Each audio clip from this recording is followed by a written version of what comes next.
Hello বন্ধুরা, good morning সবাইকে। সবাই কেমন আছো? আশা করি সবাই অনেক অনেক ভালো আছে, আমরাও ভালো আছি। বুলটি বিশ্বের চ্যানেলে তোমাদের সবাইকে স্বাগত। নতুন একটা ভিডিওতে সবাইকে ওয়েলকাম আর অনেক অনেক ভালোবাসা। তো প্রতিদিন যখন ভিডিও করি আমার মেনুতে থাকে ভাত রান্না করা। মানুষের সবার এক একটা মেনু থাকে। আমার সকালের মনে হচ্ছে রুটিনের মেনু ছিল রান্না করা, জামা কাপড় ধোয়া, থালা বাসন ধোয়া, আর দিন ভোরে পুচু আমাকে কী বিরক্ত করে কী না করে সেই সব দেখানো। তো আজকে এসব কিছুই বলবো না, আজকে নতুন একটা কিছু বলতে ধান সিদ্ধ, ধান ভাপানো এইটাই করছি আজকে 4-5 দিন ধরে। প্রথম দিন ধান ভাপানো হলো, তারপরের দিন সিদ্ধ করা হলো, তারপরের দিন থেকে আবার নাড়া শুরু হলো। আজকে 2 দিন ধরে ধান নেড়েই যাচ্ছি। তো এখনও ধান শুকায়নি, আজকে হলে পরে হয়ে যাবে। তো দেখো এখন বাজে 10টা 10:30 মতো। তো জিতু রাহুলকে স্কুলে পাঠানো হয়ে গেছে, আর ওই দেখো মিষ্টি এখন স্কুলে যাচ্ছে।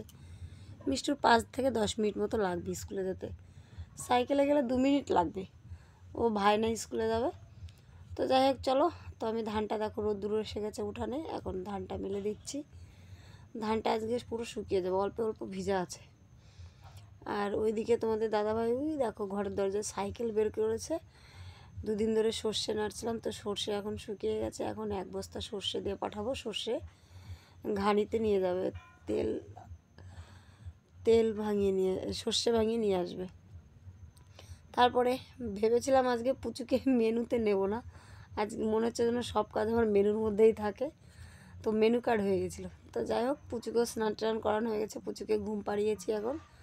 আর এই যে ঘরে পুজো দেবো, প্রায় 1 মাসের বেশি হয়ে গেলো ঘরে পুজো দিই না। 1 মাস ভুল কথা, অঙ্কুশ যখন পেটে এসেছিলো আর অঙ্কুশ হওয়ার পরে প্রায় 1 বছর 2 বছর ধরে পুজো দিই না ঘরের মধ্যে। তো ফাইনালি আজকের থেকে আবার পুজো দেব। তো চলো পুজো দিতে হবে। তো তোড়জোড় শুরু করে দিয়েছি পুজোর। তো পুজোর যত বাসন ছিল সব নিয়ে এসেছি। আর মেনুতে আজকেও জামা কাপড় আছে, তো জামা কাপড় ধোয়া হচ্ছে। তো এখন জামা কাপড় ধোয়ার পরে পুজোর থালা বাসন মাজতে হবে, ফুল কুড়াতে হবে, পুজো দেবো। তো চলো এই দেখো ফুল কুড়ানো শুরু করে দিয়েছি।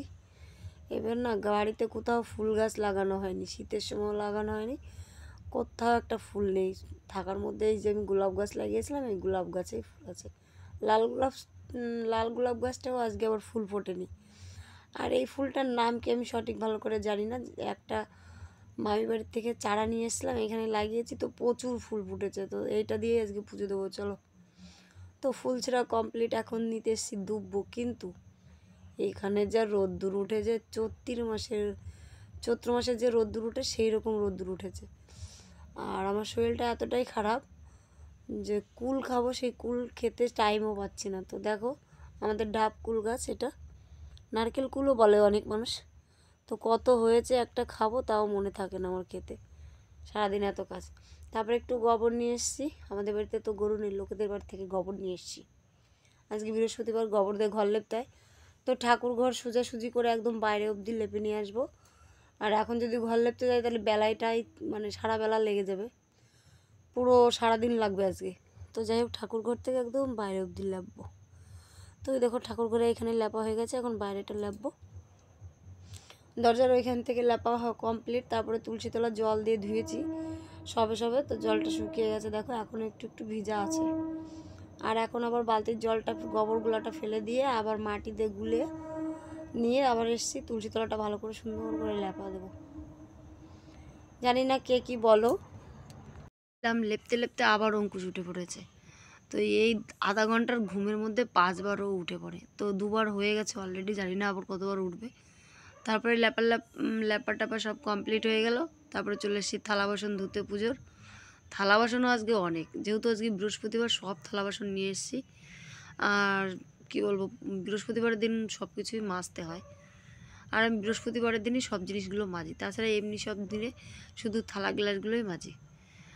আর এইসব জিনিসগুলো বেশি বলতে অনেক দিন মাজা হয় না, ওর জন্য বেশি নোংরা পড়ে গেছে। ওর জন্য ভাবলাম যে আজকে সুন্দর করে মাজবো তারপরে। তো চলো ওর জন্য আরও সুন্দর করে মাজার জন্যই বসলাম। আর মাজা তো শুরু করে দিয়েছি, দেখো মাজছি। তো মাজাও হয়ে গেল, সব কমপ্লিট মাজা হয়ে গেল, ধোয়া হয়ে গেল। তারপরে দেখো আমার স্নান করা হয়ে গেছে, পুজো দিতেও বসেছি, কিন্তু পুজো দিতে পারছি না, অঙ্কুশ উঠে গেছে, ওকে নিয়ে আবার বসে আছি। তারপরে ওকে বাইরে দিয়ে এসে এখন মাথাটাতে আসতে নেবো। তারপরে বাইরে আলপনা দিচ্ছিলাম, আলপনা দিতে দিতে না আমি পড়ে গেছি বেঁধে, আর অনেকটা কেটে গেছে, রক্ত বেরিয়ে গেছে। তারপরে এখানে আবার একটু ওষুধ লাগাবো বলে আবার একটু উঠলাম। এখন মাথাটাতে আসতে পুজো টুজো দেওয়া কমপ্লিট, তোমাদেরকে আর দেখাতে পারিনি। তারপরে অঙ্কুশে দেখো উঠে পড়েছিল, জিতু স্কুল থেকে বাড়িতেও চলে এসছে।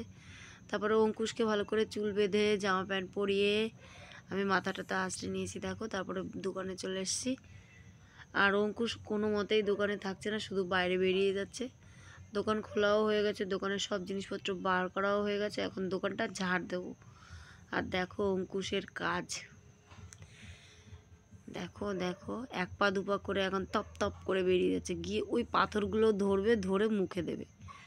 তারপরে অঙ্কুশকে নিয়ে অনেক দোকানের ওইখান দিয়ে ঘোরাঘুরি করলাম, বিকাল হয়ে গেছে, বিকাল থেকে রাতও হয়ে গেল। এখনও তোমাদের দাদাভাই বাড়ি থেকে আসছে না। আজকে যে ধানটা ছিল ওই ধানটাই ওকে বস্তায় ভরতে বলেছি, তো ধানটা ভরে খাওয়া দাওয়া করে দোকানে আসবে, তারপরে আমি বাড়ি যাব। তো দোকানে থাকতে থাকতে অঙ্কুশের খুব ঘুম পাচ্ছে, কান্নাকাটি করছে, তার জন্য অঙ্কুশের গালে একটা খাবার দিছে, ও খুব খাচ্ছিল, তা আবার খাবে। তারপরে দোকান থেকে বাড়িতে চলে এসে ওই দেখো এসে রান্না বান্না করবো। তার দেখতেই পেলে ঘরের দরজায় একটু আলপনা করেছিলাম, উঠানে তুলসীতলায় করেছিলাম। রাত্রে রান্নাও করে ফেলেছি, দুধ গরম করেছি, মাছ ভাজা করেছি, আর একটু তরকারি রান্না করেছি, আর ভাত। আর এখন অনেকটাই রাত হয়ে গেছে, ভাত খাবো, জিতুর পড়াশোনাও কমপ্লিট।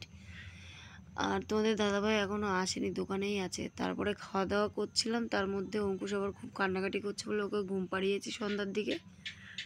আর এদিকে যা কাজ কি বলবো, ওর জন্য না কোনো কিছু করতে পারি না। এদিকে দেখো কত জামা কাপড়, আমি এত নোংরা হয়ে ভাবে রয়েছি কি বলবো, এত অগোছালো ভালো লাগে না দেখতে, তবুও থাকতে হয়, কিচ্ছু করার নেই। এখন বুঝতে পারি বাচ্চা থাকলে পরে মানে মাদের কত কি করতে হয়। তারপরে অনেক রাত হয়ে গেছে, এখন 10টা সাড়ে 10টার মতো বাজে। জিতু তো অনেকক্ষণ আগে ঘুমিয়ে পড়েছে, আর অঙ্কুশকে সবে ঘুম পাড়িয়েছি। আর তোমাদের দাদাভাই বাড়িতে এসে ওই দেখো বাটি করে খাচ্ছে।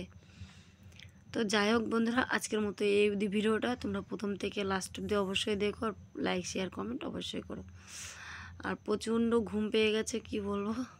তো আজকের মতো অবধি, বাই বাই, গুড নাইট, সবাই ভালো থেকো।